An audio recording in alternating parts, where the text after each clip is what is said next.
के साथ अपनी याद तरीके को करगरने की जरूरत क्या है? तो ये आकस कीजिए असरार है खुदा का बरस, ये परमात्मा बात तरीके को फिनोमिना है। और ब्रह्म तो अपन ने समझो कि सब कुछ ब्रह्म है, सब कुछ ब्रह्म है। वाके लिए अपनों से भी ब्रह्म है ही ना, कोई शैतान थोड़ी अपना ब्रह्म। ये आपको अपने भक्ति को एक स्ट्रक्चरल एनालिसिस है। यासु या के बाद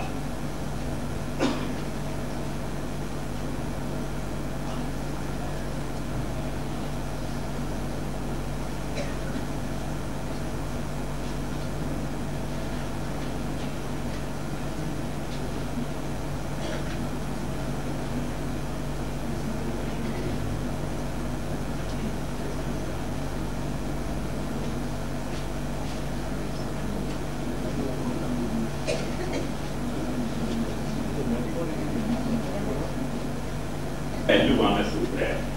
जब अपन या तरीके को सेव्य स्वरूप माने हैं, कर्माप्येकम तस्य देवस्य सेवा, वा कर्म की अपने को रुचि पैदा हुए।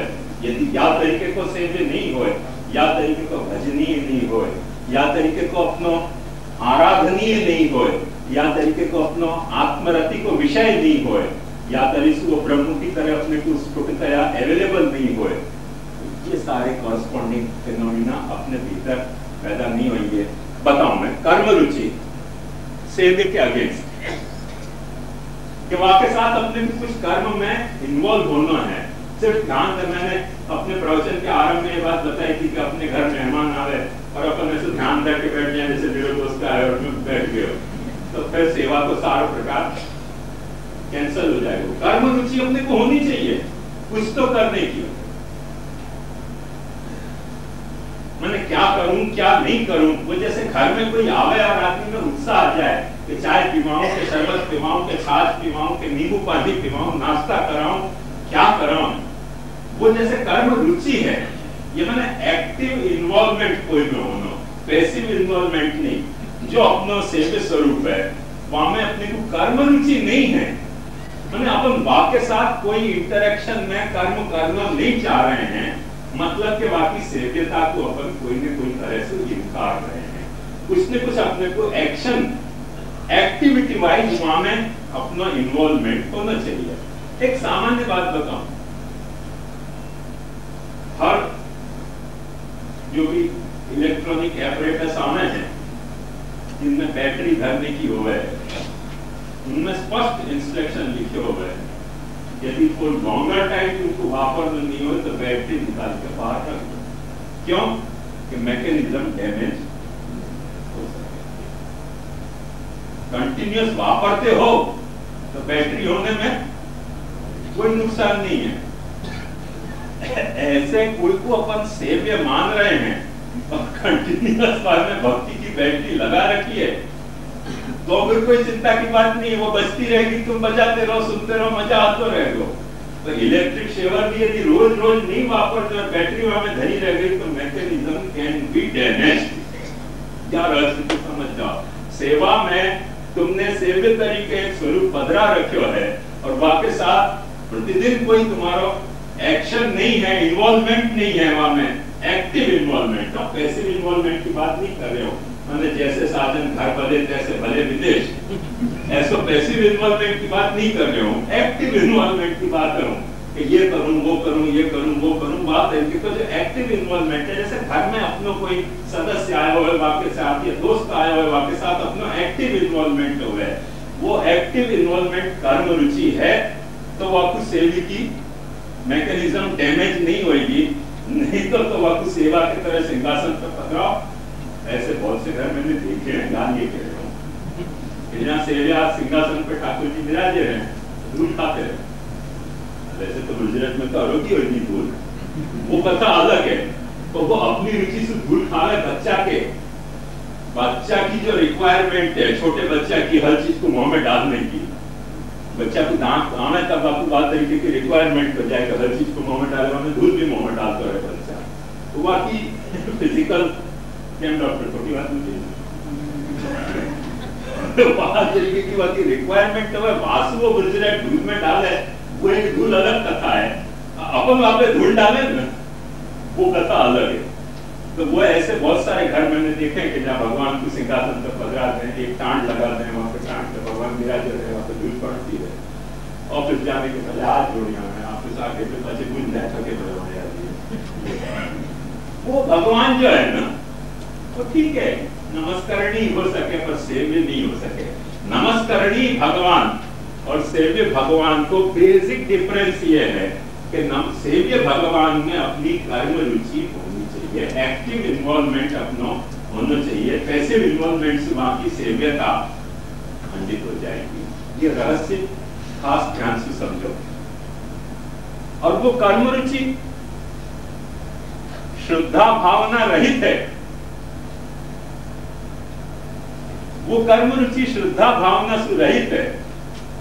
तो एक बात समझो कि अपने टीवी को भी अपन रोज साफ करें, अपने सोफा सेट को भी अपन रोज साफ करें। मेरे जैसे कोई जो है वो बोनसाई को प्रेमी हो तो वहां भी रोज मट्टी हिलावे, पानी दे, सब कुछ करें। सेव्यता प्रकट नहीं हो रही है। सेव्यता प्रकट नहीं हो रही है। अपने चित्र को भी अपन झाड़ पोंछ करते हुए, और अक्सर पारसी के लिए कहा जाए कि पारसी हैं अपनी कार को अपनी बाइक से ज्यादा प्यार करते होंगे। पारसी को बहुत गुस्सा है कि कार को कोई सामान के नहीं लगे। जितनी पुरानी मैंने क्या विंटेज क्या हुआ है, तो विंटेज कार पारसी के पास है, ऐसी और लोगों के पास नहीं है। पारसी को खास एक या तो ऑब्सेशन हो गया कार को प्यार करने को। तो बात तो सच है, सेवियर तो है उनकी कार, पर श्रद्धा भावना नहीं है वहां। श्रद्धा भावना एक अलग चीज है। श्रद्धा भावना सु कोई को सेवियर बनाना और या तरीके के कोई ऑब्सेशन से कोई को सेवियर बनाना, वह सेव्यता में अंतर है करके। यदि वह सेव्य को कृष्ण बनाए रखना है तो वह कर्म रुचि में अपनी श्रद्धा भावना होनी चाहिए। श्रद्धा भावना का मतलब मैं आपको समझा चुका हूं कि श्रुत सत्यम अस्मिन् दधाति। श्रद्धा जहां में सत्य अपन ने स्थापित किया है वह का नाम श्रद्धा। तो वह को अपन ने सेव्य तरीके स्थापित नहीं किया है, वह सेव्य में कृष्ण की सत्यता अपन स्थापित कर रहे हैं। सत्य वह सचमुच में अपन कृष्ण मान रहे हैं तो वहां श्रद्धा है, और वह सेव्य को सचमुच में कृष्ण नहीं मान रहे हैं तो अश्रद्धा है, क्योंकि सत्य वहां स्थापित नहीं हुआ। बैटरी अपन ने निकाल दी श्रद्धा की बात समझ में है। तो श्रद्धा भावना भक्तिमय व्यवहार निष्ठा, वह कृष्ण को यदि भगवान नहीं मानोगे। मेरा एक क्लासमेट है तो वो हर वक्त मुझको कहते तुम जैसे कृष्ण के भक्त हो, मैं भी बड़ा भारी कृष्ण को प्रेमी हूं। तेरे को क्यों कृष्ण प्रेमी लगे? मैं जानता तो नास्तिक करते हो, हमारा क्लासमेट ही है। तो बोले वो कृष्ण की ये बात अच्छी लगे में रहे हो, गोपिकांत के साथ नाचो पूछो, द्वारका गए हो छोड़ दी उनको, वहां 16,000 पाची खड़ी इकट्ठी कर ली। ये बहुत मजेदार बात है कृष्ण की। वहां भी कम से कम 4 वक्त याद रह चुकी हो। जो हमारे साथ एक पढ़ती थी पहले वहां के साथ तो वो बेचारी कब तक के लिए बैठी रही कुमारी के भाई मेरे से आएगा। वो जितने दिन पढ़े उतने दिन सब ठीक करता, फिर कहीं और चलेगा। उनको तो कृष्ण प्रिय लगे है, नहीं लगे प्रिय नहीं, ऐसी बात है। तो वो जो प्रिय कृष्ण को लगना है वो भक्तिमय व्यवहार नहीं है, वो कृष्ण की कोई और पर्सनालिटी है, जहाँ पर्सनालिटी के कारण कृष्ण प्रिय लग रहा है। वो भगवान होने की पर्सनालिटी में कृष्ण प्रिय नहीं लग रहा। तो यार ऐसी को समझो, अभी मैं गया साक्षात नहीं मिल पाया, करीब 25-30 साल हो गए। तो मैंने टेलीफोन से कांटेक्ट करी तो मैंने कि भाई आप तेरा क्या स्कोर है? तो अब मेरे 5वीं या 4थी बाइक का बच्चा भी हो गया। ग्रेट। मैं बोले नहीं, पर मिलेगा तब कहूंगा कि आप तो कम से कम बंद रहेगा कि कृपा से कृष्ण बन जाएगा। कृष्ण याद ये बहुत पसंद है कि जाति में जितने दिन साथ रहना उतने दिन बस ठीक है, सब प्रेम है, गए तो फिर तेरे रास्ते में मेरे रास्ते। मेरे साथ पढ़ते तो तभी कहते थे कि मुझको औरत नहीं की भैंस चाहिए कि जितने दिन दूध रहता हो इतने दिन में भैंस को छोड़ दे। तो भैंस ही चाहिए होगी थी, कोई तकलीफ हो मैं या घर की कि कोई तू पत्नी नहीं चाहिए, भैंस चाहिए होगा। मैं आपको अक्सर कहते भाई तेरी कौन चाहिए, तो कहता भैंस चाहिए मुझको। तो ये रहस्य को समझो कि कृष्ण बहुत उनको प्रिय लगे, और क्यों प्रिय लगे है वहां में अपने को कारण खोजने पड़ेंगे। अपन को प्रिय इन सब कारण से नहीं लगना चाहिए, अपने को प्रिय कृष्ण प्रिय लगना चाहिए अजनीय होने के कारण, भगवान होने के कारण, तब वो अपने भक्ति बाकी मिल सकेगी करके भक्तिमय व्यवहार निष्ठा वाक्य भगवान होने को अपने लिए एक्सप्रेशन बन जाएगा। यदि कृष्ण को भगवान बनाए रखना है तो अपना वा सेव्य के प्रति भक्तिमय व्यवहार की अपनी निष्ठा होनी बहुत जरूरी है, नहीं तो वो सेव्य कृष्ण हो सकेगा क्योंकि कृष्ण प्रिय लगे है। कृष्ण एक कारण से प्रिय नहीं लगे, ऐसे तो एक कारण नहीं, अपन सोचने बैठे ना तो कृष्ण गौतम को बहुत कारण से प्रिय लगते हुए, पर वो सारे कारण कृष्ण को भगवान रहने चाहिए कि नहीं, ये एक विचारणीय विषय है। वो शायद कृष्ण को हीरो बनाते हैं, कभी कोई कृष्ण को महापुरुष बनाते हैं, कोई वक्त कृष्ण को जो है वो वीर पुरुष बनाते हैं, कोई वक्त कृष्ण को जो है वो राजनीतिज्ञ बनाते हैं, माने ट्रिमेंडस कोई डिप्लोमेट बनाते हैं वाको। ऐसे 25 कारण से कृष्ण 25 लोगों को 25 ढंग से प्रिय लगे है। तो उन सब 25 ढंग से जो कृष्ण प्रिय लगे है वो सब प्रियता में बाकी भगवत्ता यदि नहीं निभती हो तो अपने भक्ति को जो आपका कंसेप्ट है वो लड़खड़ा रहा है। हर कृष्ण के प्रेमी को अपने को कृष्ण भक्त मान लेना जरूरी नहीं है। कृष्ण को प्रेम करने वाले उनके जो साइकोलॉजी है, जो साइकोलॉजिकल उनकी रिक्वायरमेंट है वो कई तरह की हो सके, क्योंकि कृष्ण जो है ये एक बात को समझो कि मल्टी डायमेंशनल पर्सनालिटी है कृष्ण की। वहां में से कौन सी पर्सनालिटी को डायमेंशन कौन को अपील करे है, या कुछ जो पर्सनालिटी को डायमेंशन अपील करे है वह अपील के कारण वह कृष्ण को चाहे है। बहुत सारे आर्टिस्ट, बहुत सारे नाचने वाले, बहुत सारे गाने वाले कृष्ण को बहुत पसंद करें ये लिए क्योंकि कृष्ण को नाचे जानो, कृष्ण को गानो, कृष्ण की ड्राइंग बनानी, कृष्ण सब्जेक्ट मिल जाए तो अपनी पेंटिंग को, आर्ट को मैंने तरह को खान सी खुल जाए है। इतनी सारी वाकी लीलाएं हैं, इतने सारे वाके रूप हैं, और उन सब में भक्ति प्रकट हो रही है ये जरूरी नहीं है।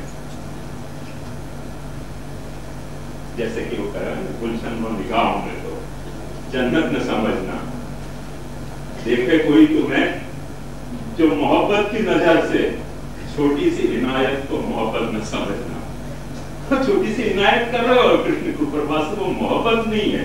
देखे कोई तुम्हें जो हसरत की नजर से, मोहब्बत की नजर से नहीं, हसरत यानी इच्छा। कृष्ण को देख के कोई को भी इच्छा हो जाएगा ऐसा होना चाहिए, मजा आ गई। जैसे मेरे दोस्त को हर वक्त ये भाव आई है कि कृष्ण जैसा होना चाहिए अपने को, तो कृष्ण को बड़ी हसरत की नजर से वो देखे है। देखे कोई तुम्हें जो हसरत की नजर से छोटी सी इनायत को मोहब्बत न समझना, गुलशन निगाहों में तो जन्नत न समझना। तो ऐसे कृष्ण क्यों पसंद आ रहे हो है वहां में अपना स्पेसिफिक रीजन, भक्तिमय व्यवहार को यदि है तो भक्ति निभ रही है। जहां भी जाकर कृष्ण पसंद आ रहे हो है वहां को अपन यूं मानते चले कि हाँ हम भी कृष्ण के प्रेमी हैं, तुम भी कृष्ण के प्रेमी हैं, हम भी कृष्ण के प्रेमी हैं, तो लफड़ा हो जाएगा, कभी सत्संग में दुस्संग हो जाएगा तुमको। मेरी बात ध्यान समझो, गंभीर है यह विषय। कृष्ण प्रेम है करके अपने को ठगा जाने की, मोहित होने की जरूरत नहीं है। अपने सामने पिक्चर साफ होना चाहिए कि कृष्ण प्रेम भक्ति है कि नहीं है। कृष्ण प्रेम हो सके कृष्ण प्रिय भी हो सके है कोई व्यक्ति कृष्ण प्रेमी भी हो सके है, पर हर कृष्ण प्रेमी को कृष्ण भक्त होना बहुत आवश्यक नहीं है। लॉजिकली करके ये फैसेट वाको बहुत सिग्निफिकेंट है अपने पुष्टि भक्ति के सच्चे स्वरूप को समझने के लिए। वाक्य बाद रुचि प्रेम आसक्ति व्यसन सर्वात्म भाव, जो महाप्रभु जी ने भक्ति वर्धिनी में स्टेप्स दिखाए हैं, वो परमात्मा से डेराइव होते हुए अपने भक्ति के कंसेप्ट है। यह बात को ध्यान से समझो। माने तथा प्रेम तथा आसक्ति व्यसन चेदा होए, और फिर सर्वात्म भाव जो आपको है अंतिम विकास। क्या सर्वात्म भाव के कारण अपन या पहलू को कॉरेस्पॉन्ड कर पावे, यहां तक तो अपन यहां और यहीं रुके भय रहेंगे, पर यह सर्वात्म भाव के कारण जो मोस्ट एब्स्ट्रैक्ट वाको फैसेट है, वाको फिर अपन प्रॉपर रिस्पॉन्स देने के लिए समर्थ हो जाए हैं। देखो कर्म रुचि से अपन या एस्पेक्ट को रिस्पॉन्स देंगे, श्रद्धा भावना से अपन या एस्पेक्ट को रिस्पॉन्स देंगे, भक्तिमय व्यवहार निष्ठा से भगवान को प्रति अपना रिस्पॉन्स होगा। ये रुचि प्रेम आसक्ति व्यसन सर्वात्मा से परमात्मा से होते हुए फिर ब्रह्म के तरफ जाएंगे।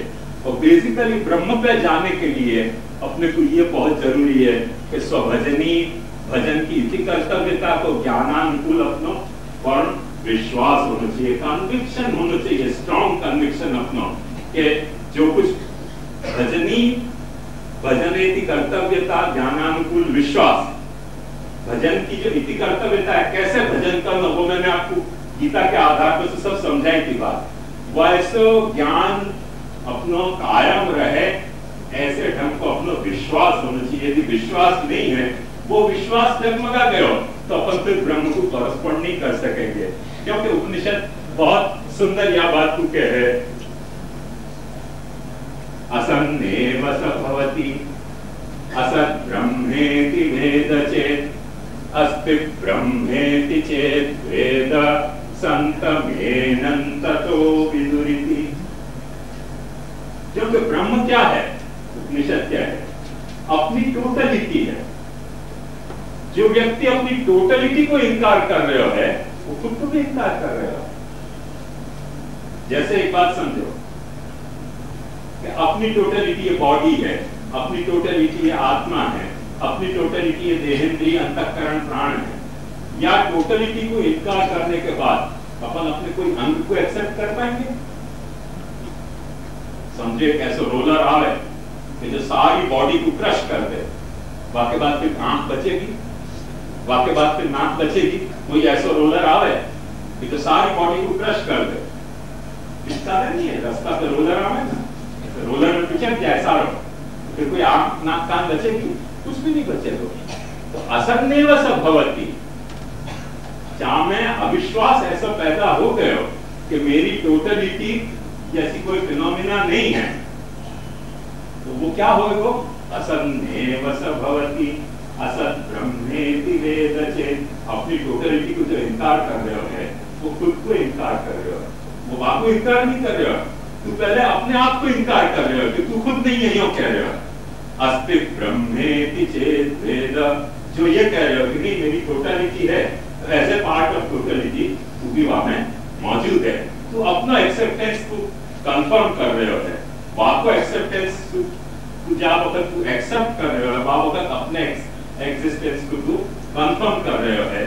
ये विश्वास कॉरेस्पॉन्डिंग ब्रह्म को है, जो अपने भक्ति के लिए बहुत ही इंपॉर्टेंट स्ट्रक्चर है। विश्वास यदि अपने को ब्रह्मता को नहीं है, सर्वनिर्णय निबंध याद रखो, तो यह रहस्य को पता चलेगा। कैसो महाप्रभु जी वहां कहे हैं कि कृष्ण सेवा परम माने संभाले श्री भागवत तत्वक्रम भजे जिज्ञासा तद्भावे स्वयं वापि मूर्ति कृत्वा हरे क्वचित परिचर्यां सदा कुर्यात् तद्रूपम तत्र च स्थितम्। मूर्ते भगवत्वं त्रेधा निरूपयति, सर्वस्य भगवद रूपत्वात् मूर्ति अपि भगवान। सब कुछ ब्रह्म है, सब कुछ ब्रह्म है, ये विश्वास अपना कायम है तो मूर्ति ब्रह्म है। सब कुछ यदि ब्रह्म नहीं है तो मूर्ति कैसे ब्रह्म हो जाएगी? तो ये विश्वास वहां के फाउंडेशन में अपने को ब्रह्म के कॉरेस्पॉन्डिंग फाउंडेशन में असन्नेव स भवति असत् ब्रह्मेति वेद चेत अस्ति ब्रह्मेति चेत वेद संतमेन ततो विदुरिति। ये विश्वास अपनो फिलोसॉफी को जो अपनो एक कन्विक्शन है, फिलोसॉफिकल कन्विक्शन जो अपनो है, वो ब्रह्मसु अपनो यहाँ यो आना चाहिए।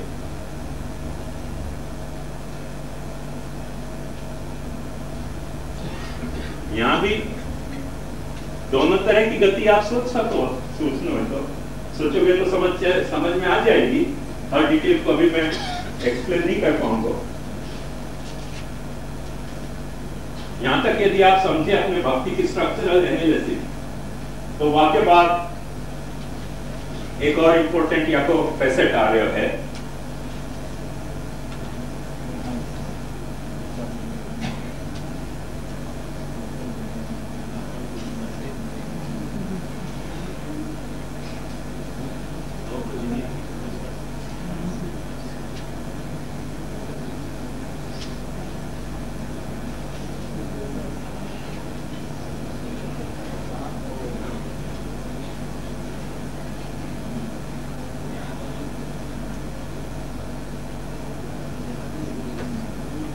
ये देखो समझने का प्रयास करो।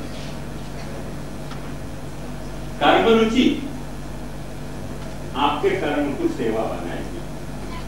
सेव्य के बारे में कुछ काम करने की आपकी रुचि, काम करने ही नहीं है, हाथ पांव नहीं हिलना, 10-20 कोस नहीं चलना, राधे कृष्ण बोल मुझसे, राधे कृष्ण बोल तेरा क्या लगेगा बोल, उसकी बात तो खत्म हो गई ना। हाथ पांव नहीं हिलना, 10-20 कोस नहीं चलना, राधे कृष्ण बोल मुझसे, राधे कृष्ण बोल तेरा क्या लगेगा बोल, बोलते रहो। राधा कृष्ण बोल रहे हो तो भक्ति हो रही है, पर सेवा तो नहीं हो रही है। तो वो कर्म रुचि जो है वो कल्मिनेट होनी चाहिए सेवा में, श्रद्धा भावना कल्मिनेट होनी चाहिए कथा में। भक्तिमय व्यवहार क्या है, शास्त्री जो नवधा भक्ति को जो प्रिस्क्राइब मैंने जो अपनो जाको अपन कहे ना,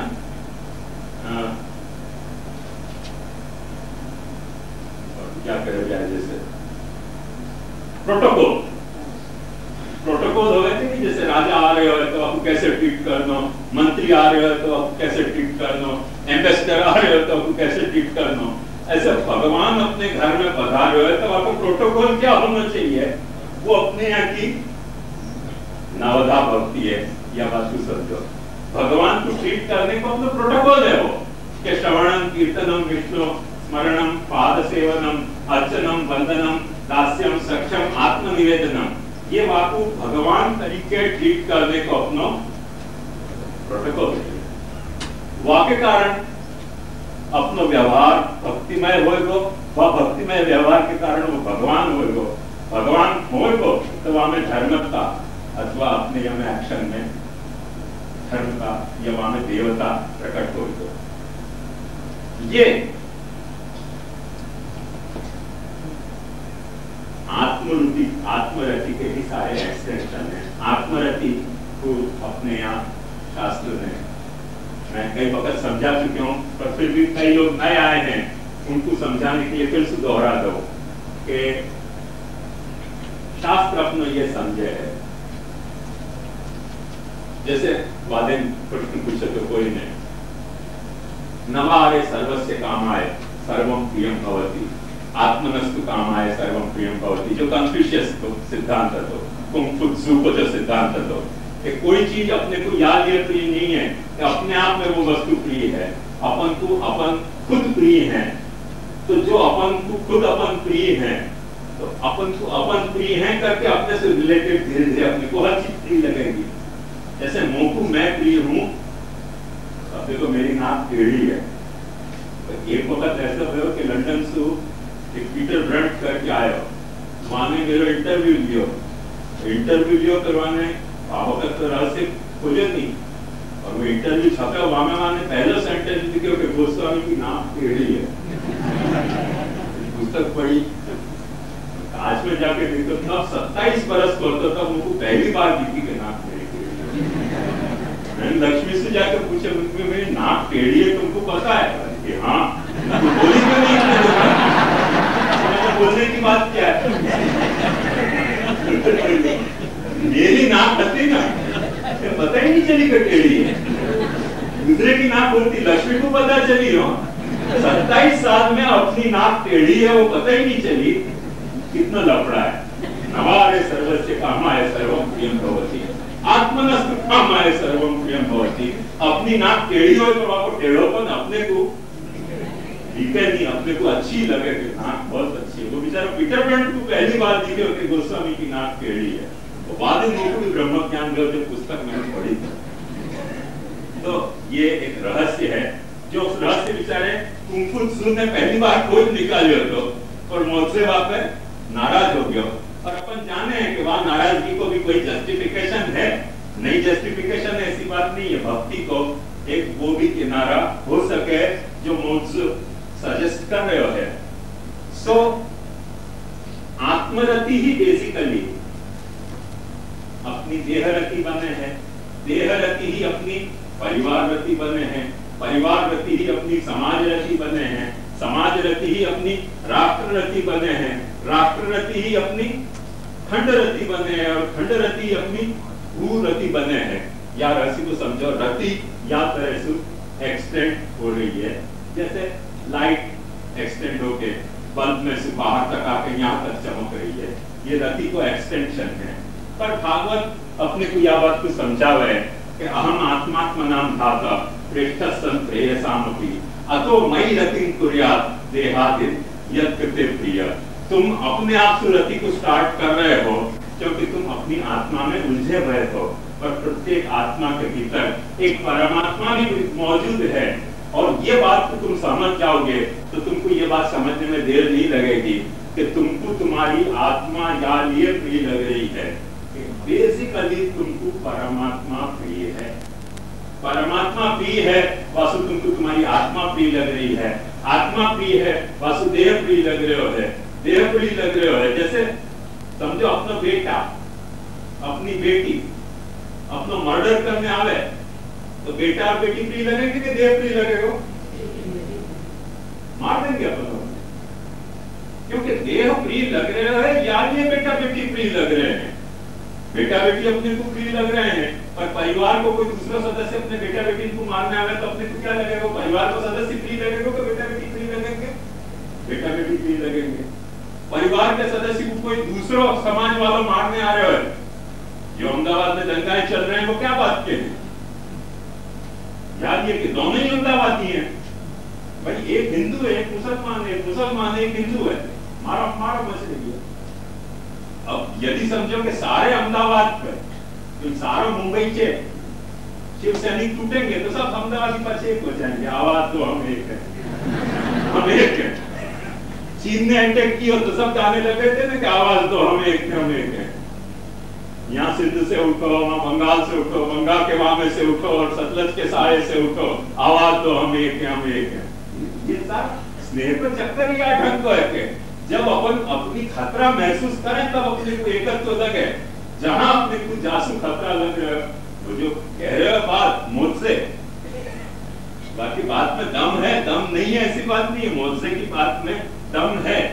जो कुंफुत्सु की आलोचना कर रहे हो हमें बिल्कुल ठीक बात है कि स्नेह को विस्तारित, यही जो मैंने आपको अपने प्रवचन के शुरुआत में इमोशनल स्ट्रक्चर में वो सारी बातें समझाई थी कि लव और हेट्रेड साथ में है, मैंने आशा निराशा और ये सब बाकी कॉरस्पॉन्डिंग मैंने वो इकोटॉमी में ही सारी बात चले है। तो ये आत्मरति जो है वो रुचि प्रेम आसक्ति और सर्वात्म भाव में विकसित हो गए हैं, और ये विश्वास जो है वो महात्म्य ज्ञान है। यदि तुमको महात्म्य है टोटलिटी को, तो ये हुए, ये आपको अपने सेवा को स्ट्रक्चर है। ये आपको भी अपन कॉरेस्पॉन्डेंस यूं भी देख सके हैं,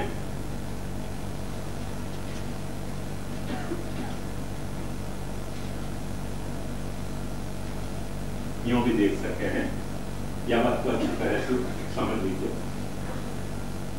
ये सब अपने को आयो कैसे सेवा कथा कि कथा क्यों कृष्ण से रिलेटेड है, या बात की ब्यूटी समझो। थोड़ा ये पहलू में और समझाना चाहूंगा, क्योंकि तुम्हारे घर में जो ठाकुर विराज रहे हो है, जब तक तुम्हारी सेवा वहां लेवल पर नहीं पहुंचे तब तक अभी कथा नहीं बन सके। अपन जाने हैं यार ऐसी को अच्छी तरह से के 84 वैष्णव में से बहुत सारे वैष्णव के ठाकुर के सेवे ठाकुर की कुछ अलग कथाएं हैं, जो कथाएं ब्रज की कथा नहीं है, जो कृष्ण की कथा नहीं है, उनके सेवे ठाकुर की कथाएं हैं। और वो कथाएं भी उतनी ही पाची रोचक हैं, उतनी ही भक्तिमय हैं, उतनी ही भावजनक हैं जितनी कृष्ण की कथाएं हैं। अब कहीं भी कोई भी वार्ता उठा के देख लो तो हर सेवक की कुछ न कुछ, सेवी की कुछ न कुछ कथा है। तो अपनी सेवा व मुकाम तक पहुंचे, अपने सेवी की कथा कुछ बने। वाके पहले महाप्रभु जी ने अपने सेवक सेवा में कृष्ण कथा को स्क्रिप्ट बनाई है।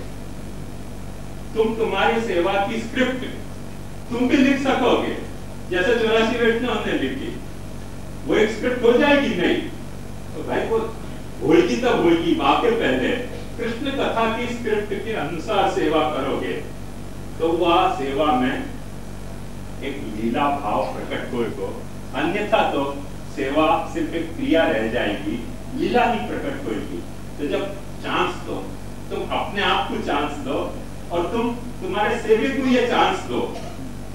जैसे बच्चा जन्मे तो अपन बच्चा जन्मते ही आपको मुंह खोल के जीभ खींच के आपको बोलते तो नहीं करते हैं ना, आपको चांस दें कि वो अपने को देखे कि अपन कैसे बोल रहे हैं। अक्सर देखो बच्चा के सामने आ बोले तो बच्चा आ बोले, ओ बोले तो बच्चा ओ बोले।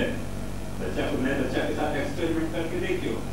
अक्सर बच्चाएं मैं अक्सर यह बात कहूँ कि बच्चाएं माँ क्यों पहले बोले, क्योंकि होठ हिल तो बच्चा को पहले दिखे और सारे बात पीछे दिखे, करके दुनिया भर की भाषा में मम्मा, अम्मा, अब्बा, ये सब जो होठ के जो उच्चारण है ना, वो बच्चा को पहले आ जाए, क्योंकि बच्चा अपने होठ हिलते देखे, होठ हिलते देखे करके वो बच्चा देखे और बोलना शुरू करे, अम्मा बोले, मम्मा बोले, अब्बा बोले। तो वो सब क्या है, अपने लिप्स मूवमेंट देखे बच्चा, अंदर अपन क्या उपार कर रहे हैं, कहां से कौन सी ध्वनि निकाल रहे हैं, बच्चे को समझ नहीं पड़े, अपनी तो समझ नहीं पड़े करके वो अपनी कॉपी करके अपने साउंड को रिप्रोड्यूस करे। और वामे से फिर धीरे धीरे बात बोल लो, बाकी वोकैबुलरी, बाकी फोनेटिक्स आपकी डेवलप हो गए। ऐसे तुम्हारे ठाकुर जी को भी चांस दो ना, चांस दो कि वो अपनी वोकैबुलरी डेवलप करें। तुम्हारी सेवा से तुम कैसे बाकी सेवा कर रहे हो, वासु वो तुम्हारे प्रति कैसे रिस्पॉन्स प्रकट करें। मैंने कहने लागे मोहन मैया मैया, बाबा नंद सो बाबा बाबा कहने लागे मोहन मैया मैया। तो जब तुम बात ऐसे बात को ट्रीट करोगे तब तो मासू भी रिस्पॉन्स प्रकट होगा। अपन क्या है कि ठाकुर जी को पध रहा है और अपन ये एक्सपेक्ट करें कि आज बोलने लग जाए, तो भाई ऐसे तो तुम तो अभी बोले माँ के साथ, तुम माँ के साथ बोलो, बच्चा के साथ देखो ऐसे एक्सपेरिमेंट करो तो बोलो ही मत, सब चुप बैठे रहो, सारे काम आके पूरे करते रहो, बच्चा जो है ना गूंगा हो जाएगा। एक बच्चा को बड़ो करो, सारी कह दो बाकी, बोलो मत के साथ, बच्चा को लैंग्वेज नहीं आएगी। इधर से थोड़ी कोई लैंग्वेज आवे, लैंग्वेज आवे है अपने को बड़े की लिप्स मूवमेंट देख के, बड़े की जो है वो बोलने की और बरतने की जो शैली है, वासु बच्चा को लैंग्वेज आवे। तो अपन जा तरह से ठाकुर जी के साथ बढ़ते हैं, वहां तरह से भी ठाकुर जी की कथा बनेगी। वाके बिना तो कथा बनेगी नहीं। जो कथा नहीं बन रही है तब कौन सी कथा, कौन सी स्क्रिप्ट वापरनी। वाकई लिए महाप्रभु जी ने कहा कि तुम्हारी जो सेवा है वो सिर्फ सेवा जो है वो सिर्फ क्रिया न रह जाए, वह कोई लीला बनाने के लिए कृष्ण कथा की स्क्रिप्ट वापरो, कृष्ण कथा के पद गाओ। कृष्ण कथा के पद गाओगे तो तुम्हारी सेवा जो है वो लीला तरीके डेवलप होगी, और वो लीला तरीके डेवलप होगी तो फिर आपको समझ आएगी कि अच्छा मेरी यहाँ हैसियत क्या है। जैसे बच्चा को समझ आवे कि मेरी हैसियत क्या है, पहले आपको ये समझ आ रहा है कि मैं कोई माँ का बच्चा हूँ, फिर वो आपको ये समझ आवे कि मैं कोई बाप को बच्चा हूँ, फिर वो आपको ये अपनी हैसियत समझ आया कि मैं कोई भाई को छोटो भाई हूँ, फिर वो आपको ये हैसियत समझ आया कि मैं कोई भाई बहन को भाई हूँ। धीरे धीरे आपको हैसियत समझ में आवे, और धीरे धीरे जैसे जैसे हैसियत समझ में आवे ऐसे ऐसे वो फिर बोलना शुरू करे। आपको हैसियत तो अपनी समझ में आनी चाहिए ना। ऐसे अपना जो सेव्य स्वरूप है, बाकी हैसियत अपने परिवार में क्या है, ये तो अपन जब परिवार के साथ हिलमिल के सेवा करेंगे तब आपको समझ में आएगी कि बाकी हैसियत क्या है, कौन के लिए वो क्या है। या फिर नवरत्न में महाप्रभु जी समझा में कैसे सर्वेशाम प्रभु संबंधो न प्रत्येक स्थिति अतुल्य विनियोगे भी चिंता का स्वस्य सोपिचे अज्ञानाद अथवा ज्ञानाद कृतम आत्मनिवेदनम यही कृष्ण साथ कृत प्राणी स्पेशान का परिदेवना तथा निवेदन चिंता क्या श्री। तो वो कृष्ण को चांस दो कि तुम्हारे परिवार में बाकी हैसियत क्या है और कौन को वो कैसे तरह से ट्रीट करे, कौन को भाई तरीके ट्रीट करे, कौन को बाप तरीके ट्रीट करे, कौन को माँ तरीके ट्रीट करे, कौन को दुश्मन तरीके ट्रीट करे। वो सब आपको बाकी हैसियत को आपको समझाएंगे तब वो समझ जाएगा कि भाई या मेरे परिवार में ट्रस्टी है, मेरे बड़े भारी दुश्मन है, देख गए मेरे को तो पब्लिक बना देंगे मैंने घर में स्वार्थों में जमा करा देंगे मुझको। तो वो आपको हैसियत तो समझानी पड़ेगी ना। अपन हैसियत को आपको समझावे नहीं तो क्या क्या कैसे बिहेव करेंगे। या फिर ये एक कथा होनी चाहिए, और वो कथा महाप्रभु जी ने कृष्ण कथा स्वीकारी है। या से कारण लोगों को मूर्खता बस ये धारणा हो गई कि महाप्रभु जी के पुष्टि मार्ग में केवल 11 वर्ष के ही कृष्ण की मान्यता है। अरे 11 वर्ष के कृष्ण की मान्यता नहीं है। यहाँ से देखो, या ब्रह्म में सब कुछ आ गए हो, 11 वर्ष को कृष्ण नहीं, कुत्ता आ गया, सुअर आ गया, ऊंट आ गई, बिल्ली आ गई, चूहा आ गया, कॉकरोच आ गया, मच्छर आ गई, मक्खी आ गई, खटमल आ गए, सब आ गए ब्रह्म में। यहाँ भी अपने को कृष्ण है, कौन नहीं थी। और जहाँ परमात्मा अपन कह रहे हैं तो वहाँ हिंदू मुस्लिम सिख ईसाई सबको मेरा सलाम, सबके भीतर परमात्मा मौजूद है। कौन नहीं थी 11 वर्ष को कृष्ण मान्य। जब परमात्मा आयो तो, जब भगवान आयो तब अपने को थोड़ा नैरो भयो, जब कृष्ण आयो तब थोड़ो नैरो भयो, जब सेव्य भयो तब तो सिर्फ तुम्हारे परिवार को ही विषय, कोई और तो विषय नहीं है। और बाकी ये दोनों ही डायमेंशन है पर्सनालिटी के। जैसे व्यक्ति को ये पूरा एक स्पेक्ट्रम है और जाको अपन से, ऐसे व्यक्ति को जैसे बाकी अंडरस्टैंडिंग सु बाकी इंडिविजुअलिटी तक को पूरा एक स्ट्रक्चर है, ऐसे अपने सेव्य को भी ये पूरा एक स्ट्रक्चर है कि जहां में सब कुछ है और वो एक इंडिविजुअल भी है। तो 11 वर्ष को ही कृष्ण अपने को मान्य है, ऐसी मूर्खता महाप्रभु जी ने नहीं की है। अपन महाप्रभु जी को समझे नहीं करके गलत बात करें। महाप्रभु जी को ब्रह्म तो सब कुछ है, या बात को समझो, सर्वं खलु इदं ब्रह्म महाप्रभु जी कह रहे हैं। जो कुछ दिख रहे हो है ये सब कुछ ब्रह्म में सब चीज शामिल है। तो ये बात खास भक्ति को समझने के लिए जरूरी है। और ये जब अपन समझ जाए अच्छी तरह से स्ट्रक्चर वाइज, तब लास्ट ये पहलू आ रहा है।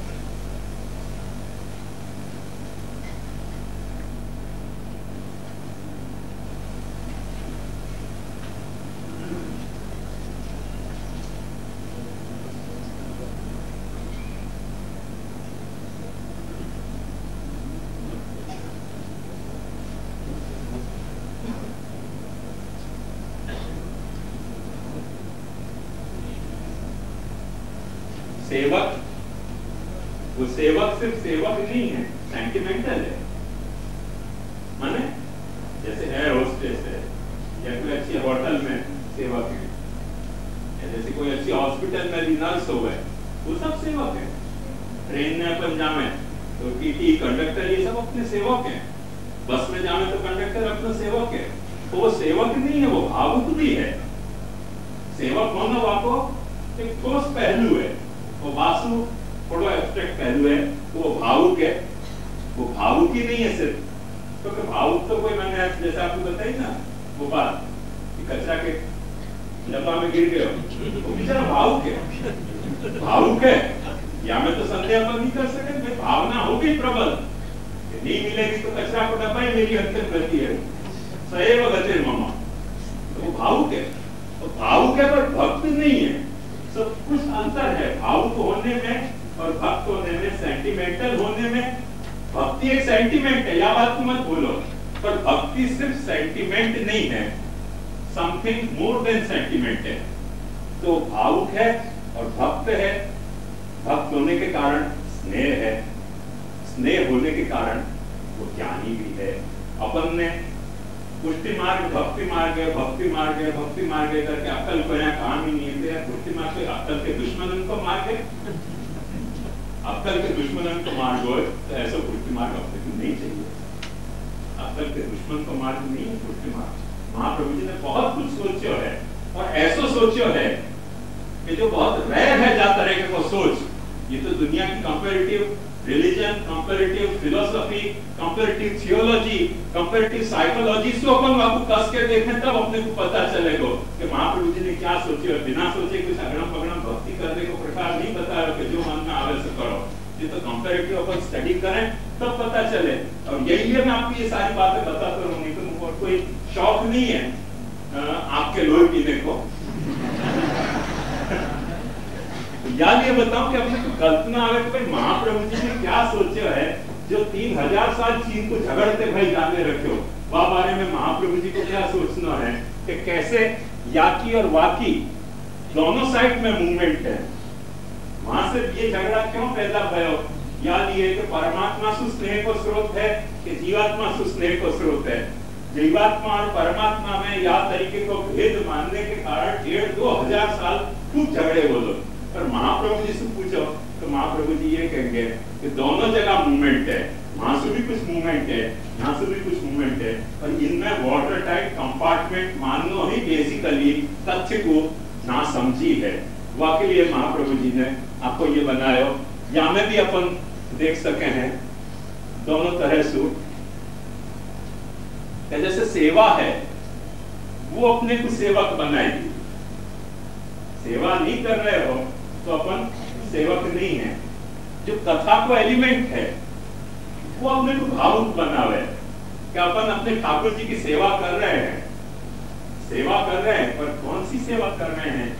जगा रहे हैं तब अपन यशोदा जी की भावना कर रहे हैं, भोग धर रहे हैं तो कोई सखा की भावना कर रहे हैं, कोई छाप की भावना कर रहे हैं, पढ़ा रहे हैं, मैंने आवत मोहन धेनु चराए, कोई भावना कर रहे हैं। जब सांझ को दर्शन कर रहे हैं तो कथा की जो स्क्रिप्ट होगी तो अपन भावुक हो सकेंगे।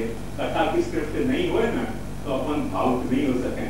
कथा आदमी को भावुक बनावे है, यह बात को स्पष्ट। कोई भी सिनेमा जाके देख लो, कोई भी नाटक जाके देख लो, कोई भी जाके देख लो, जो कथा जा भावना को इलस्ट्रेट करने वाली कथा होगी वो कथा अपने को कैसा भावुक बनावे है।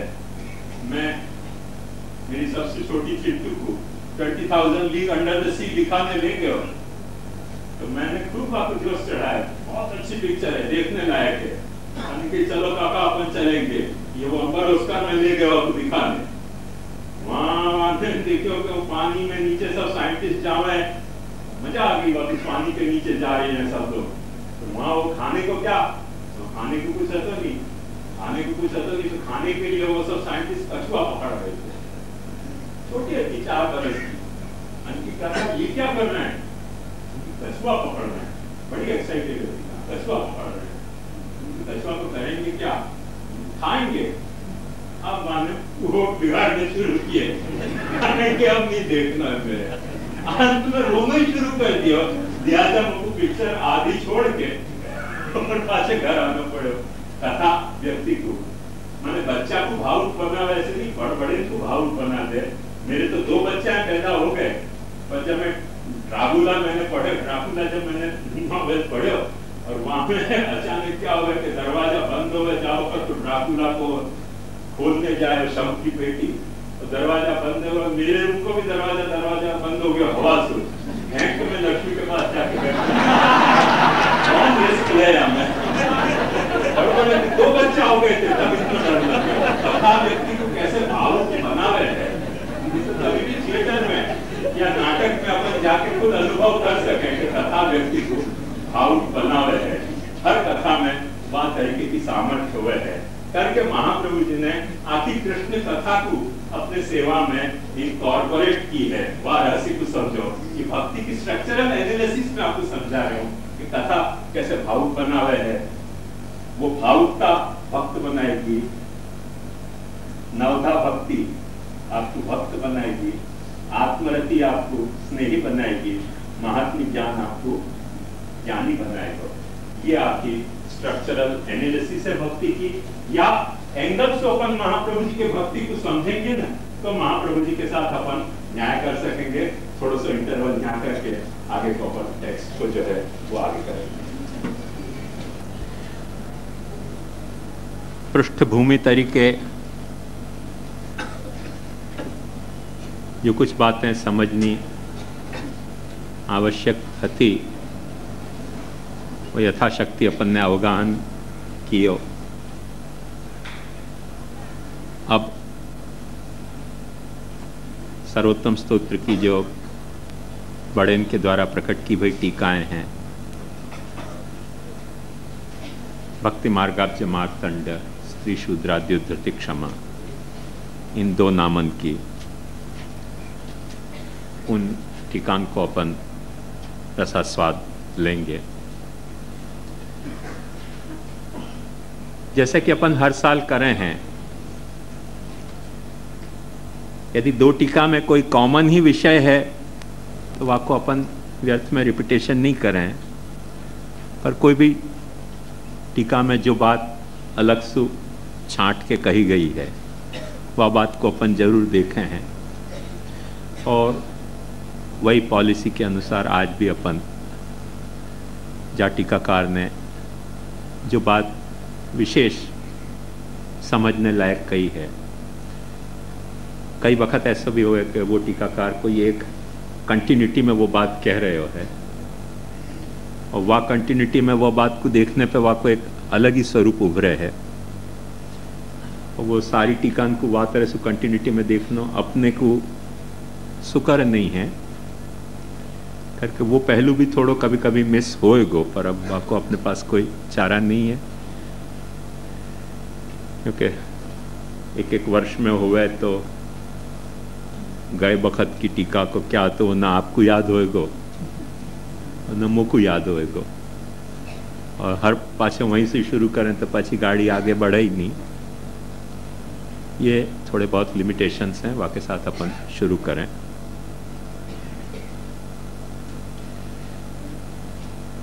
सबसे पहली टीका सर्वोत्तम स्तोत्र की श्री गोकुलनाथ जी की है, और या नाम की उत्थानिका में श्री गोकुलनाथ जी कह रहे हैं कि लोक में प्रसिद्ध जो कर्म ज्ञान प्रतिपादक शास्त्र हैं, वो जो वेद को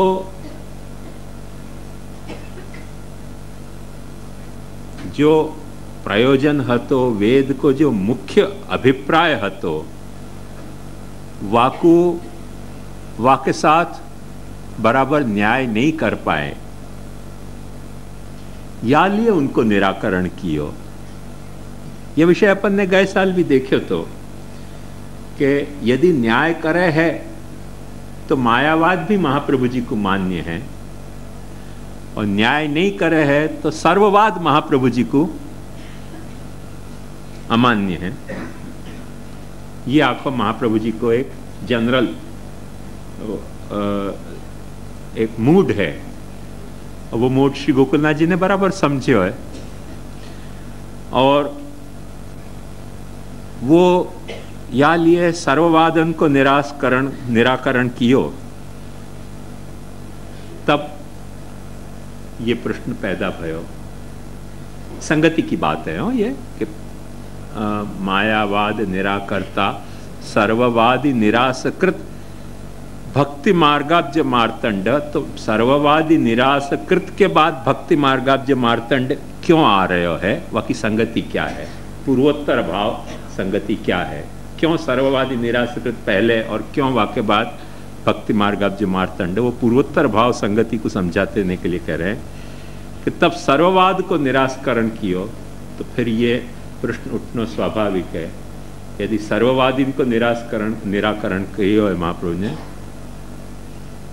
तो फिर आपकी खुद की कौन से वादी तरीके आपको पहचानना, या आपको अभिप्रेत मुख्यवाद क्या है?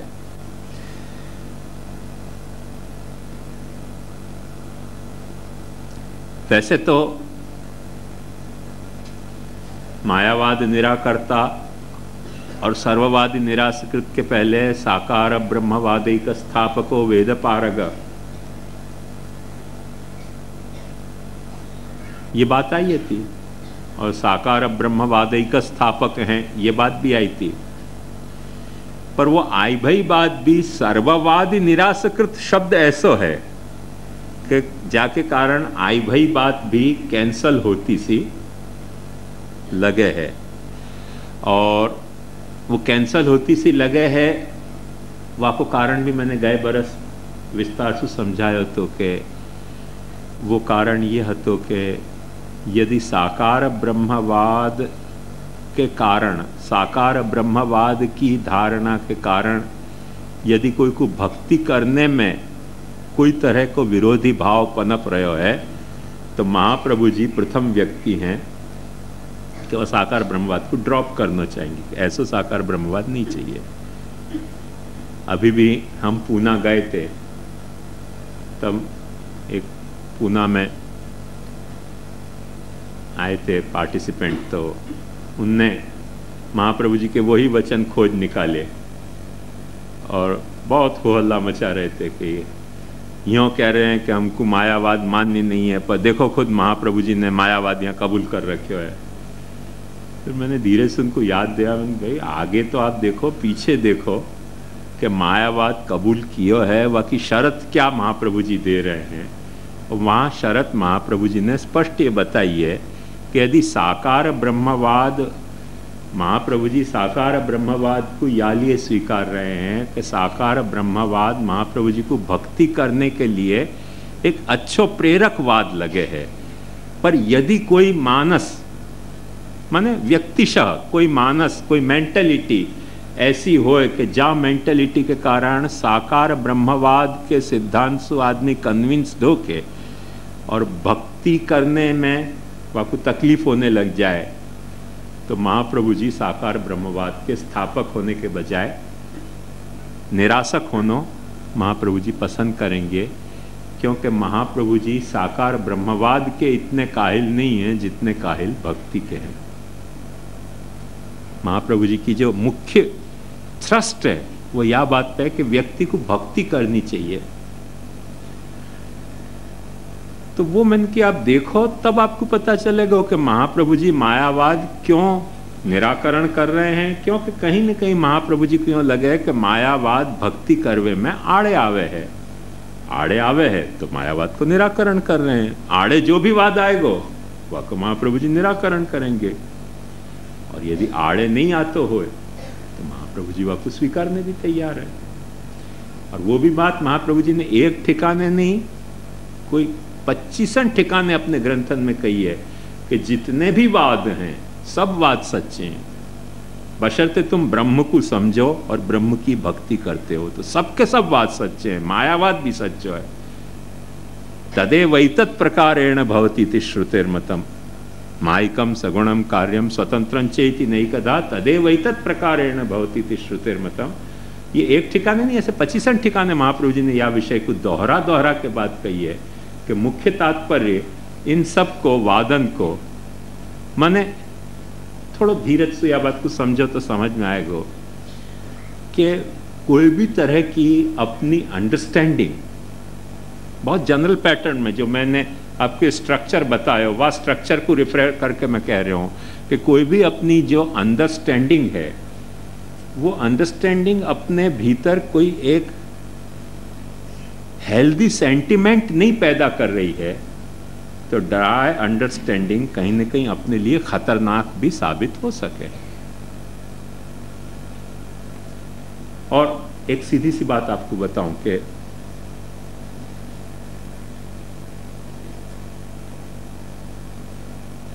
नील्स बोर, बड़ा साइंटिस्ट, वह जाने एटम बम को सिद्धांत में खोजने में जाको बड़ो भारो कंट्रीब्यूशन है। और वो एम्स्टरडम में जब उतरे एक वक्त तो घेर के सबन ने पूछी कि तुमने ऐसे विनाशक ये सिद्धांत खोजियो है, आविष्कार कियो है, अब जब क्या होएगा दुनिया को। और नील्स बोर ने बहुत शांति से चेहरा पे थोड़ो भी उत्तेजना लाए बिना माने कही कि धूल को एक कण जो आकाश में उड़ रहे हो वो खत्म हो जाएगा। ये सारे ब्रह्मांड के विस्तार में पृथ्वी की हैसियत एक धूल के कण से ज्यादा नहीं है। अब देखो अंडरस्टैंडिंग है, एटॉमिक न्यूक्लियर साइंस को खोजने वाले नील्स बोर की एक अंडरस्टैंडिंग है कि ये एक आखी पृथ्वी जो करोड़न अब्जन मनुष्यन से खिलबिला रही है, वाकू वो अंडरस्टैंडिंग के लेवल पे, और वो बात खोटी नहीं है। जो बात नील्स बोर कह रहे हो है वो बात गलत नहीं है कि आकाश में या पृथ्वी की हैसियत एक धूल के कण से ज्यादा नहीं है, और इतना विशाल ब्रह्मांड वहां में एक धूल को कण कायम रहे या एक धूल को कण खत्म हो जाए, बस प्रैक्टिकली ब्रह्मांड को क्या फायदा या क्या नुकसान है। तो देखो डिफरेंट टाइप की सेंटिमेंट पैदा हो रहे हैं यहाँ में, और साइंटिफिक सेंटिमेंट है ये साइंटिफिक सेंटिमेंट है। पर यह सेंटिमेंट को अपन ह्यूमन सेंटिमेंट कह सकेंगे? इन करोड़न अब्जन आदमी, करोड़न अब्जन प्राणी, करोड़न अब्जन पशु पक्षी, उन सबको एक धूल के कण की तरह खत्म होने देनो, तो वहां में कोई चिंता या कोई उद्वेग नहीं। वह तरीके की मन की अविचलितता, एक शांत रस को सेंटिमेंट हो सके पर ह्यूमन सेंटिमेंट नहीं है करके महाप्रभु जी ये समझे हैं कि कोई भी अंडरस्टैंडिंग जो अपने भीतर पैदा भई है वह को कॉरस्पॉन्डिंग कोई सेंटिमेंट, प्रॉपर सेंटिमेंट होना चाहिए। यदि वह की सेंटिमेंटल वैल्यू नहीं है वह अंडरस्टैंडिंग की, तो वो अंडरस्टैंडिंग अपनी क्रूएल भी हो सके, जैसे नील्स बोर की है। यदि समझो हर व्यक्ति या तरह से समझने लग जाए कि ज्यादा से ज्यादा क्या होएगा, खत्म हो जाएगा, तो खत्म तो होना ही है ना।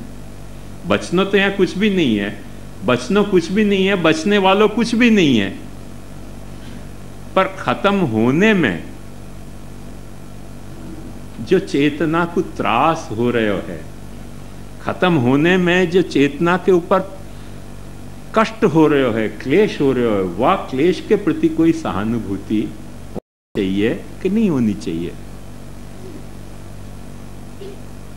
वो जैसे मैं कई वक्त आपको सुना चुका हूं कि डॉक्टर बहुत बिजी रहता था और वह की औरत रोती थी, तो वह के पियर वाले ने आके कही कि भाई तुम क्या अपनी पत्नी को ध्यान ही नहीं दो, हर वक्त पेशेंटन को अटेंड करते रहो, वह के आंख में से आंसू बहते रहें।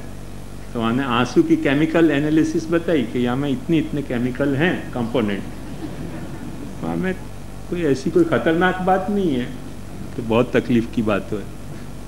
भाई आंसू की केमिकल एनालिसिस एक सच्ची एनालिसिस है, एनालिसिस खोटी नहीं है, तो वहाँ को कॉरस्पॉन्डिंग जो सेंटिमेंट है कि वो दुखी हो रही है, वो सेंटिमेंट यदि नदारद हो डॉक्टर में और सिर्फ केमिकल एनालिसिस होती है और वहाँ की साइकोलॉजिकल एनालिसिस नहीं होती हो कि आंसू वहाँ की आंख में से टपक क्यों रहे हैं, वहाँ को कारण क्या है, तो वो अंडरस्टैंडिंग, मेडिकल अंडरस्टैंडिंग कहीं न कहीं भयंकर हो गई है।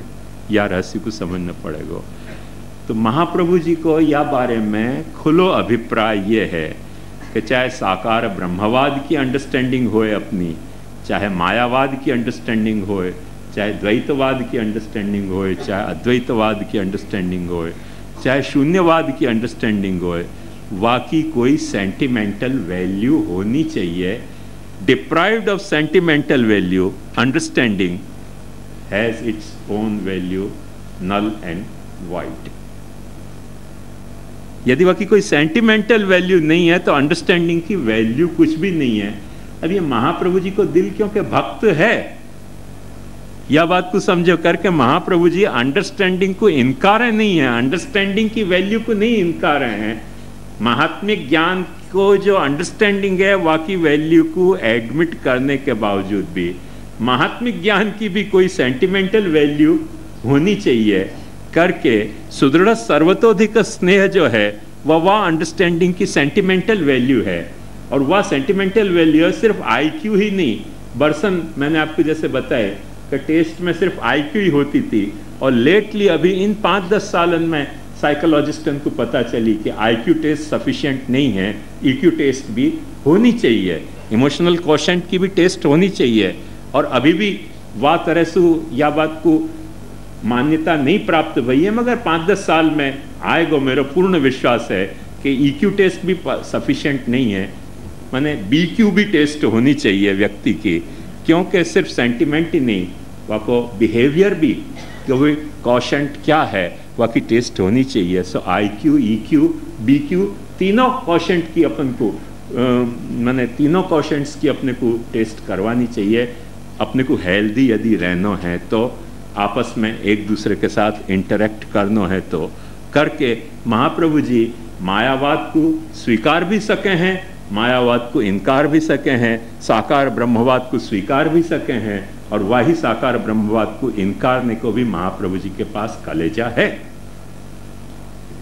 वो कलेजा है करके सर्ववादी निराशकृत महाप्रभु जी बने हैं। तब श्री गोकुलनाथ जी ये प्रश्न उठा रहे हैं कि यदि सर्ववादी निराशकृत हैं तो फिर आखिर क्या करना, क्या चाह रहे हो।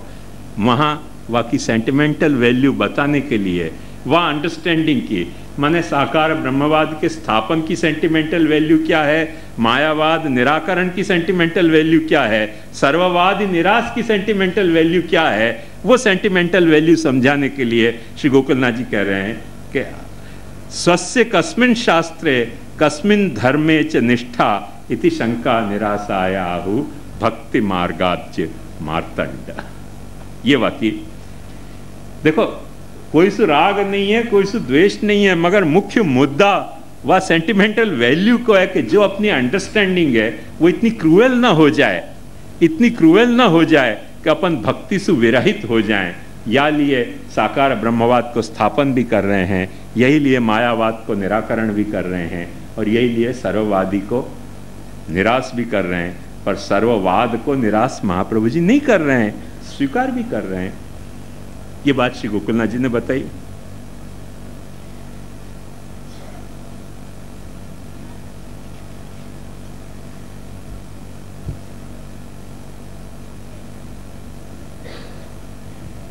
हरिराय जी, चौथे हरिराय जी है ना, एक मिनट देख लो। हाँ, हरिराय जी उत्थानिका या नाम की यूं समझा रहे हैं कि सर्ववाद निराश कर्तृत्वे सर्वपदे भक्तिरपि प्रवेशात्। जब सर्ववाद को निरसन कर रहे हैं तो सर्व के अंतर्गत तो भक्ति भी आ गई, ऐसी शंका होगी। तो वह भक्ति को सर्ववाद में सुसेव करने के लिए गोसाई जी कह रहे हैं कि भक्ति मार्गाब्ज मार्तंड। और अपने जो टीकाकारण में हीरो हैं द्वारकेश जी, उनकी तो उत्थानिका कह दूं, या मैं उत्थानिका में तो कहने में अभी कोई जरूरत, कोई माने एंटी क्लाइमैक्स जैसी सिचुएशन हो नहीं रही है, पर टीका तो वो अपन कल ही करेंगे, आज तो हो नहीं सकेगी। तो श्री द्वारकेश जी कह रहे हैं कि प्रमेय प्रकरणीय 12-त्रयोदशाध्यायो अर्थबोधकम नाम आहु। प्रमेय प्रकरण की 12 अध्याय और 13वां अध्याय को जो अर्थ है, वो अर्थ जिनमें से निकलते हुए ऐसो नाम अब श्री गोसाई जी महाप्रभु जी को कहने जा रहे हैं। अब वो क्या है वो सब अपन कल करेंगे, that is postponed it for tomorrow. वो आज अपन नहीं करेंगे, वो तो अपना क्लाइमैक्स है। हाँ, काले तो छेद ना,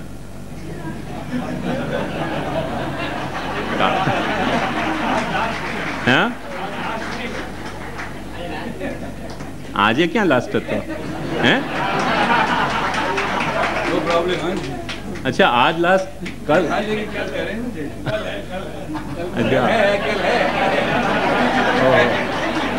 अच्छा मैं समझ रहा था कल लास्ट डे। अच्छा गड़बड़ हो गई मैंने, ओ सॉरी। तब तो फिर ये गलत विषय आज ले लिया मैंने।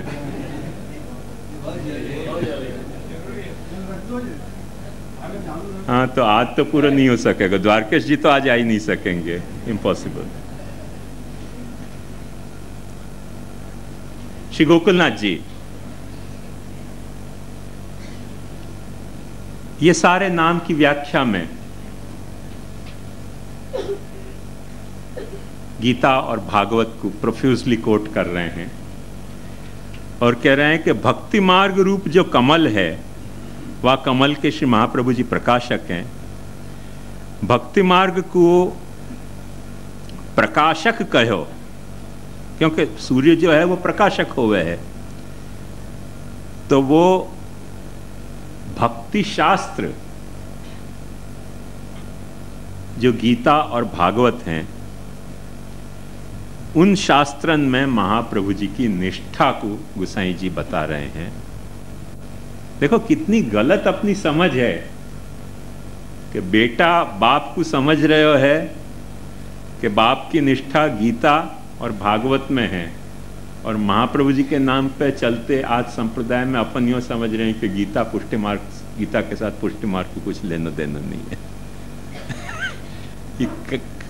कहाँ से कहाँ पहुंच गई है बात, अपन अपनो देखे नहीं है, वाके कारण ये स्पष्ट दुर्व्यवस्था। स्पष्ट गोकुलनाथ जी, और ये पौत्र हैं, तो पौत्र, पिता, पुत्र और पौत्र तीनों की अंडरस्टैंडिंग क्या है और अपनी अंडरस्टैंडिंग क्या है, यह बात को देखो। वो कह रहे हैं स्वस्य भक्ति मार्ग प्रकाशकत्वोक्त्या भक्ति शास्त्रम गीता भागवतादिकम तत्शास्त्र निष्ठत्वम, वा शास्त्र में आपकी निष्ठा है, तदुक्त धर्माचरणत्वंच ज्ञापितम। और गीता और भागवत ने जो धर्माचरण बतायो है वो धर्म अपनो धर्म है, मन घड़ंत अपनो धर्म धर्म नहीं हो सके।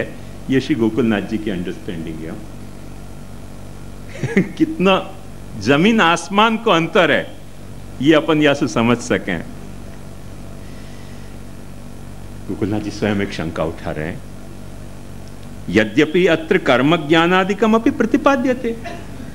गीता में तो क्या नहीं है, कर्म ज्ञानादिक भी प्रतिपादित किया है, तो गीता के ही आधार पर यदि चल रहे हो तो कर्म ज्ञान क्यों नहीं के एक्सेप्ट कर रहे हो। तो वहां को खुलासा कह रहे हैं, तथापि न तत्फलत्वेन मुख्यतया, क्योंकि गीता भागवत वो मैं आपको यही लिए इतने दिन से ये सारी रामायण सुना चुके हूं कि क्रिया को प्रतिपादन पूर्व कांड में है, ज्ञान को प्रतिपादन उत्तर कांड में है, और क्रिया ज्ञान विशिष्ट हरि और वह हरि के प्रति दिया जातो जो रिस्पॉन्स, होलिस्टिक रिस्पॉन्स, वह को प्रतिपादन गीता और भागवत में है करके। जो भक्ति पूर्व कांड में कर्मांगतया है, उत्तर कांड में जो भक्ति ज्ञानांगतया है, वो कर्म और ज्ञान यहाँ भक्त्यंगतया प्रतिपादित हो रहे हैं। तीनों ठिकाने तीनों चीज अवेलेबल हैं, पर अंगांगी भाव में अंतर है। और वाको मैंने आपको समझ को फ्रेम भी समझाई थी कि लड़की वो की वही है, पर पियर में वो बेटी है या बहन है, और वही लड़की ससुराल में बेटी और बहन नहीं है, पत्नी है, माँ है या भाभी है या जेठानी है या जो कुछ हो। तो व्यक्ति नहीं बदल जा रहे है, पर वाके संबंध, वाको स्वरूप या तरह से बदल रहे हो। व्यक्ति वही रहते भाई, भक्ति को वहां भी रूप वही है, स्वरूप वही है, पर वहां रूप बदल जा रहे हो, संबंध बदल जा रहे हैं। भक्ति को यहाँ भी, कर्म ज्ञान को स्वरूप यहाँ भी वही है, पर वाको संबंध बदल जा रहे हो है।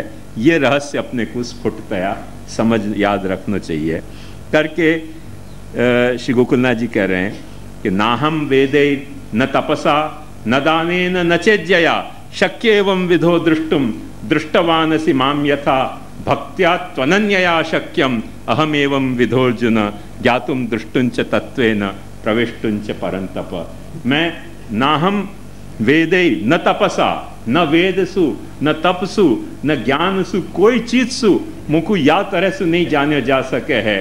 भक्त्या त्वनन्यया शक्यम अहमेवं विधोर्जुन। हे अर्जुन, अनन्य भक्ति सु ही मुकु या तरह सु तू जान सके, दूसरे कोई उपाय से या तरह से मुकु नहीं जान सके।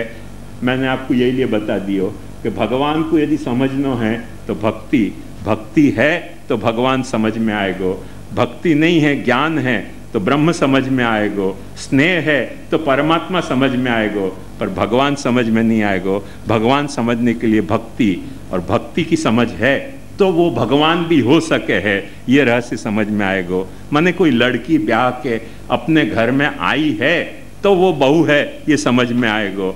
यदि ब्याह के नहीं आई है तो बेटी हो सके है, बहन हो सके है, पर बहू है ये बात समझ में नहीं आ सके। वही तरीके की सिचुएशन यहां भी है। यही लिए भगवान गीता में श्री गोकुलनाथ जी के अनुसार मैं व्याख्या कर रहा हूं अभी कि योगी नाम अपि सर्वेशाम मद्गते नांतरात्मना श्रद्धावान भजते यो माम समय युक्त तमो मत। माने तपस्वीभ्योधिको योगी ज्ञानीभ्योपि मतोधिक कर्मीभ्यश्चाधिको योगी तस्माद् योगी भवार्जुन योगिनामपि सर्वेषां मद्गते नांतरात्मना श्रद्धावान भजते यो माम समय युक्त तमत। सबसे श्रेष्ठ योग है। देखो एक बात समझो, कर्म तप ज्ञान इनसु श्रेष्ठ योग है। या को मतलब समझो क्या?